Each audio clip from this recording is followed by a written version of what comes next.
معنی لیا جائے نماز سے. توجہ چاہتا ہوں عزیزان محترم کہ نماز عصر کی قسم. تو اب یہاں پر انسان کو سوچنا چاہیے, سمجھنا چاہیے کہ اگر اللہ زمانے کی قسم کھا رہا ہے تو یقیناً جس زمانے میں اللہ نے قرآن کو نازل کیا اسی زمانے کی قسم کھا رہا ہوگا. اگر یہاں پر معنی لے رہا ہے انسان اس عصر سے کہ زمانہ بدلتا ہوا زمانہ ہے, تو پھر بدلتے ہوئے زمانے کی کوئی رنگت نہیں ہوتی کہ اب رسول کے بعد دوسرا زمانہ آیا, علی کا زمانہ آیا, حسن کا زمانہ آیا, حسین کا زمانہ آیا. کس زمانے کی قسم کھا رہا ہے؟ بدلتے ہوئے زمانے کی قسم کھا رہا ہے. کہا اشرار اور بد کی قسم نہیں کھاتا پروردگار عالم, اگر قسم کھاتا ہے تو نیک کی قسم کھاتا ہے. تو یہاں پر مراد لینا ہی پڑے گا کہ بدلتا ہوا زمانہ یعنی علی کا زمانہ ختم ہونے کے بعد حسین کا زمانہ جب آئے گا, حسن کا زمانہ جب آئے گا, زین العابدین کا زمانہ آئے گا,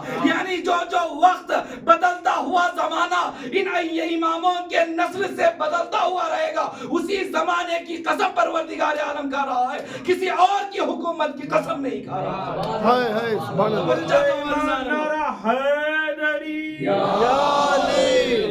کسی اور کے بدلتے ہوئے حکومتوں کی قسم نہیں کھا رہا ہے, بلکہ امامت کے زمانوں کے بدلتے ہوئے حالات کی قسم کھا رہا ہے. یہ انسان کو سمجھنا چاہیے کہ اگر خدا بدلتے ہوئے زمانے کی قسم کھا رہا ہے تو اب عزیزان محترم اگر یہی انسان یہاں پر معنی سمجھے کہ اس عصر سے مراد نماز عصر ہے, تو اب عزیزان محترم کون سی نماز عصر, کس کی نماز عصر؟ ہم نے کل بتایا تھا کہ ہر ایک کی نماز اگر انسان ادا کر رہا ہے اپنی نماز تو وہ یہ دعویٰ نہیں کر سکتا کہ میری نماز قبول ہو گئی, کیونکہ اس میں شرطیں موجود نہیں ہیں. انشاءاللہ یہ امید کر سکتا ہے کہ قبول ہو جائے گی, لیکن یقین کے ساتھ یہ نہیں کہہ سکتا کہ نماز قبول ہو گئی. اب بارگاہ الہی اگر قسم کھا رہا ہے, اللہ اگر قسم کھا رہا ہے تو قبول شدہ نماز کی قسم کھائے گا, رد کرنے والی نماز کی قسم نہیں کھائے گا. کہا قبول ہونے والی نماز کون سی ہے؟ ارے قبول ہونے والی نماز کو دیکھنا چاہتے ہو تو کربلا میں عصر عاشورہ کرو. سبحان اللہ, سبحان اللہ,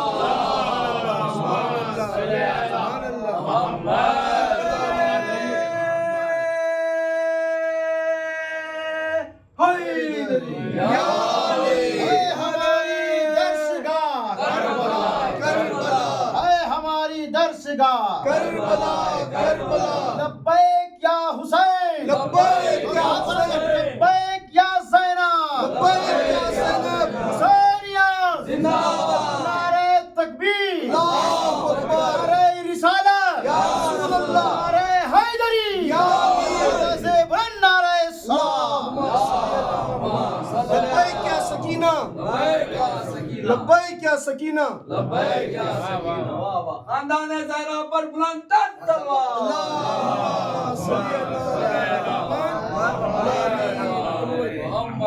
عزیزان محترم, اگر اللہ زمانے کی قسم کھا رہا ہے, اگر اللہ بدلتے ہوئے زمانے کی قسم کھا رہا ہے, اگر اللہ نماز عصر کی قسم کھا رہا ہے, تو اب ہمیں سمجھنا چاہیے کہ جو سب سے بہتر ہو اس کا انتخاب اللہ نے کیا ہے. اب اس سب سے اچھے کی تلاش میں اگر دیکھیں تو انسان کو سوائے در اہل بیت کے کوئی اچھائی نظر نہیں. یہ وہ در ہے کہ جہاں پر اچھائی کے علاوہ کچھ ملتا ہی نہیں. تو عزیزان محترم, پھر کہا اگر اس عصر سے مراد امام کو لیا جائے, توجہ چاہتا ہوں عزیزان محترم, اب امام یقیناً زمانے کے امام کی قسم, نماز عصر جیسے ویسے امام عصر. توجہ چاہتا ہوں والعصر. اب یہاں پر اگر انسان یہ سمجھے کہ کیا یہاں زمانے کو چھوڑ کر امام زمانہ کی قسم کھا رہا ہے, تو بھائی ہر زمانے میں کئی امام نظر دیکھنے کو ملے ہیں. توجہ چاہتا ہوں عزیزان, یہاں پر کس معنی میں امام کو آپ لے رہے ہو؟ امام کے کئی معنی ہوتے ہیں, کئی جیسا کہ بتایا ایک لفظ کے کئی معنی ہیں, کئی معنی کے کئی الفاظ ہیں. تو اب یہاں پر اگر ہم سمجھیں امام, تو امام سے کیا مراد ہے؟ امام کس کو کہا جائے؟ حضرت ابراہیم علیہ السلام نے بھی اللہ سے کہا، جب اللہ نے ابراہیم کو کہا میں تمہیں لوگوں کا امام انتخاب کرتا ہوں، بے شک بے شک، تو اس موقع پر اللہ سے دعا مانگی میری ضروریت میں سے رکھ۔ کیا ابراہیم نے جو دعا مانگی، کیا ابراہیم کو ملنے والا عہدہ امام کا اس امام کی بات چل رہی ہے، یا نماز میں آگے رہنے والے کو بھی امام کہا جاتا ہے، امام جماعت؟ توجہ چاہتا ہوں عزیزان، بے شک بے شک، جمعہ کی نماز پڑھانے والا الگ عالم ہوتا ہے، پھر کہا امام الجمعہ۔ کیا امام الجمعہ کی قسم کھا؟ وہ بھی تو زمانے میں رہتا ہے، وہ بھی تو زمانے میں زندگی گزار رہا ہے۔ عزیزان محترم، امام کے معنی سامنے رہنے والا، رہبر، دکھانے والا، راستہ دکھانے والا، اس معنی میں بھی لیا جائے تو اگر کوئی پہلے جو قافلہ لے کر جاتے تھے آگے آگے رہنے والے کو امام کہا جاتا ہے۔ بے شک بے شک، تو کیا زمانے میں جو اپنے ساتھ ایک لشکر کو لے کر یا اپنے ساتھ ایک خاص گروہ کر لے کر ایک قافلے کو لے کر آگے بڑھنے والا یہ وہ بھی امام ہوتا ہے؟ کیا اس کی قسم کھا لی جائے؟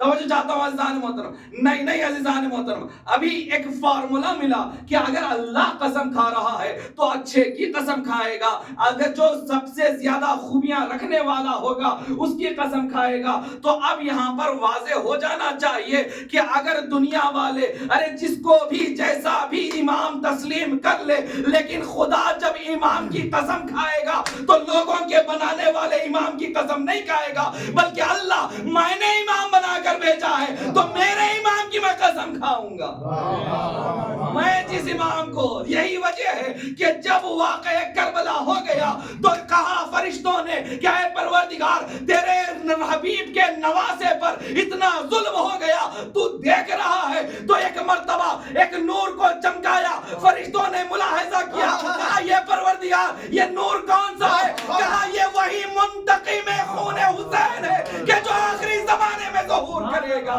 جو کربلا کے خون کا بدلہ لے گا، اسی امام کی قسم کھائے گا۔ صلوات علی محمد، اللہم صلی علی محمد وعلی محمد، یا علی یا علی یا علی یا علی، امام زمانہ سلامتی کے لیے بلند تر صلوات۔ اللہم صلی علی محمد وعلی محمد۔ تو عزیزان محترم، اللہ نے قسم کھائی، والعصر، زمانے کی قسم۔ زمانے سے مراد جو مفسرین نے ترجمہ کیا، جو مترجمین نے بتایا، وہ کبھی یہ معنی بتایا تو کبھی وہ معنی بتایا، کبھی وہ معنی، لیکن یہاں سارے معنی کی گنجائش ہے، تو پھر جس معنی کو بھی انتخاب کرو۔ حسن انتخاب فطرت انسانی ہے، جہاں دو چیزیں رکھی جائیں تو انسان کی فطرت یہ ہے کہ وہاں پر اچھی چیز کا انتخاب کرتا ہے، کون سا بہتر ہے اس کا انتخاب کرتا ہے۔ تو اگر کسی نے اچھی کو چیز کو چھوڑ کر، توجہ چاہتا ہوں عزیزان محترم، جہاں دو چیزیں موجود ہوں وہاں پر اگر کوئی انسان اچھی چیز کو چھوڑ کر بری چیز کو یا اچھی سب سے اچھی سے اچھی کو انتخاب کر لیتا ہے تو وہاں پر کیونکہ اس نے حسن انتخاب کو چھوڑ دیا، اچھی سب سے اچھی چیز کو چھوڑ دیا، تو اب بتایا گیا کہ دیکھو یا تو اس کے پاس عقل نہیں ہے یا تو اسے صحیح فیصلہ کرنے کی تمیز نہیں۔ تو اب پتا چلا کہ انسانی فطرت میں جب حسن انتخاب ہے تو بتایا گیا چاہے تم جہاں پر بھی بیٹھ جاؤ، غدیر میں رہو یا مدینہ کے کسی گوشے میں رہو، اگر انتخاب صحیح رہا تو اگر مد نظر تمہارے نظروں میں حسن انتخاب رہا، عقل رہی، تب بھی تم اچھے کو دیکھتے ہوئے علی کا انتخاب کرو گے۔ اگر اللہ کے اوپر ایمان رکھو گے تو غدیر کے اعلان کو دیکھ کر علی پر ایمان رکھو گے، ہر دو حالت میں علی پر یقین رہے گا۔ صلوات علی محمد، صلی علی محمد وآل محمد۔ نعرے حیدری، نعرے حیدری، میری جان علی، میرا دل علی، میرے دل کی دھڑکن علی، میری شان علی، میرا ایمان علی، میرا قرآن علی، میری نماز علی، میرا دین علی، میرا کلمہ علی، میری سانسیں رک جائے گی ایک دن، میری روح بھی کہے گی علی علی علی علی علی علی علی علی علی علی علی، نعرہ حیدری، نعرہ حیدری۔ خدا سلامت رکھے آپ سب کو۔ اب عزیزان محترم یہاں پر واضح ہو گیا کہ اگر انسان کے اندر حسن انتخاب فطرتاً اللہ نے رکھا ہے تو یہاں پر ہر دو صورت میں علی کا انتخاب ہوگا۔ عقل ہے، سمجھدار ہے تو بھی یہی انتخاب کرے گا، اور اگر روایات اور احادیث خود آیت پر اسے یقین ہو جائے تب بھی غدیر کو سامنے رکھتے ہوئے علی کا انتخاب کرے گا۔ اب عزیزان محترم یہاں پر بہت کہ قرآن نے جب واضح کر دیا، اللہ نے جب واضح کر دیا، کہہ دیا پروردگار عالم یا ایھا الرسول بلغ ما انزل الیک من ربک، اے رسول وہ پیغام پہنچا دیجئے جو میں نے آپ کو پر پہنچانے کا حکم ہے۔ اگر اس کو انجام نہیں دیا تو سارے کا سارا کار رسالت آپ کا بیکار ہو جائے گا۔ وَإِن لَمْ تَفْعَلْ فَمَا بَلَّغْتَ رِسَالَتَهُ، آپ نے رسالت کو پہنچایا ہی نہیں۔ توجہ چاہتا ہوں عزیزان محترم، کتنے میٹھے الفاظ میں پروردگار عالم حضرت رسول کو یہ کہہ رہا ہے کہ اگر یہ نہ پہنچایا تو اگر کا لفظ ہے نا، اگر ہم اور آپ استعمال کرتے ہیں تو کس موقع پر استعمال کرتے ہیں یہ سمجھنا چاہیے۔ کبھی کسی کو زور سے بات کرنا ہو تو وہاں پر اگر کی بات لگا دیتے ہیں، تو اب یہاں پر اللہ نے اپنے حبیب کو اگر کا لفظ استعمال کر کے کہہ دیا کہ اے میرے حبیب اگر تم نے یہ نہیں پہنچایا تو کچھ بھی نہیں پہنچایا۔ محمد اللہم صلی علی محمد وعلی محمد۔ حیدری یا صدری یا علی اللہم صلی علی محمد وعلی محمد۔ تو عزیزان محترم یہاں پر اللہ نے کہہ دیا، لیکن پھر اس کے بعد رسول نے کیا کیا؟ کہا روک دیا جائے، رک جایا جائے، آگے والوں کو بلا لیا جائے، پچھلوں کا انتظار کر لیا جائے۔ بس زیادہ تفصیلات نہیں بیان کروں گا، سب جانتے ہیں، بس ایک چیز کی طرف لے کر آنا تھا۔ تو عزیزان محترم اب یہاں پر بتایا کہ اللہ کا حکم ہے رک جایا جائے، تو اس کے فوراً بعد جب روکا گیا، کس مقام پر روکا گیا؟ کہاں؟ خم، غدیر خم۔ خم ایک علاقہ ہے، غدیر وہ اس کے وہاں پر رہنے والا تالاب۔ توجہ چاہتا ہوں، غدیر تالاب کو کہتے ہیں، اور قم وہ جگہ کا نام۔ جغرافیائی اعتبار سے اگر دیکھا جائے اس جگہ پر جہاں بیان کیا جاتا ہے چاروں طرف سے پہاڑی ہی پہاڑی ہے۔ توجہ چاہتا ہوں، اور وہ جو غدیر نام رکھا گیا ہے اس کی بھی ایک خاص وجہ ہے۔ تالاب آپ نے دیکھا ہوگا، ہر گاؤں میں یا چھوٹے سے قصبے میں تالاب ہوا کرتا ہے، لیک ہوا کرتا ہے، اور ہر ایک تالاب کی الگ الگ خاصیت ہوتی ہے۔ اگر چھوٹا سا گڈھا ہے تو 2-4 دنوں میں پانی جمع ہوگا، اس کے بعد ختم ہو جائے گا، اور تھوڑا بڑا ہے تو ہم عام الفاظ میں اس کو کنٹا بھی کہا جاتا ہے، اور بہت جلدی اس کا پانی ختم ہو جاتا ہے۔ اب عزیزان محترم اور زیادہ کہا جائے تو پھر تالاب ہوتا ہے کہ جہاں پر بارش ہوتی ہے تو پانی اکٹھا ہو کر کئی مہینوں تک، مہینہ 2 مہینے 4 مہینے چلتا رہتا ہے، تو ان سارے چیزوں کو تالاب کہا جاتا ہے۔ لیکن روایت میں یہ بیان کیا گیا ہے غدیر اس تالاب کو کہتے ہیں کہ جس کا پانی پورے سال کبھی نہ سوکھے، پھر دوبارہ تازہ ہو جائے، 1 سال تک جس کا پانی سے فائدہ اٹھایا جائے، پھر دوبارہ برسات شروع ہو جائے تو پھر اس میں پانی جمع ہو جائے، یعنی وہ کبھی نہ سوکھنے والے تالاب کو غدیر کہتے ہیں۔ تو اب ایسے مقام پر انتخاب کیا گیا کہ جہاں پر کوئی انسان پیاسا نہیں رہتا، نہ رہ سکے، کیونکہ ایسے مقام پر کہ جہاں پر 1.25 لاکھ کا مجمع ہو، وہاں پر ایسی ہی جگہ کا انتخاب کیا جائے۔ توجہ چاہتا ہوں عزیزان محترم، غدیر اس معنی کو کہا جاتا ہے، اس تالاب کو کہا جاتا ہے کہ جس کا پانی کبھی سوکھتا نہیں، بلکہ یوں کہا جائے کہ رسول نے اس جگہ کا انتخاب شاید اس لیے کیا ہوگا کہ یہاں پر آنے والا نہ تو ظاہری اعتبار سے پیاسا ہوگا، نہ روحی اعتبار سے پیاسا ہوگا۔ ظاہری اعتبار سے پیاس بجھانے کے لیے تالاب کا پانی لے گا، روح کی پیاس کو بجھانے کے لیے علی کی ولایت کو لے کر جائے۔ سبحان اللہ، سبحان اللہ، سبحان اللہ۔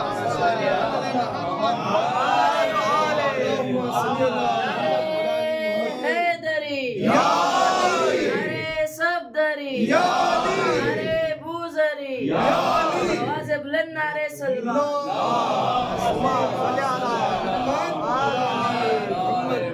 نعرے حیدری، نعرے حیدری، میری جان علی، میرا دل علی، میرے دل کی دھڑکن علی، میری شان علی، میری پہچان علی، میری نماز علی، میرا قرآن علی، میرا کلمہ علی، میرا کعبہ علی، میرا مدینہ علی۔ میری سانسیں رک جائے گی ایک دن، میری روح بھی کہے گی علی علی علی علی علی علی علی علی علی علی علی۔ نعرے حیدری، نعرے حیدری، ہواؤں میں علی، ہواؤں میں علی، آسمان میں علی، عرش پر علی، فرش پر علی، زمین پر علی۔ میں جہاں پر بھی دیکھوں صرف علی علی، جہاں پر علی نہیں ہے وہی پر دوزخ ہے۔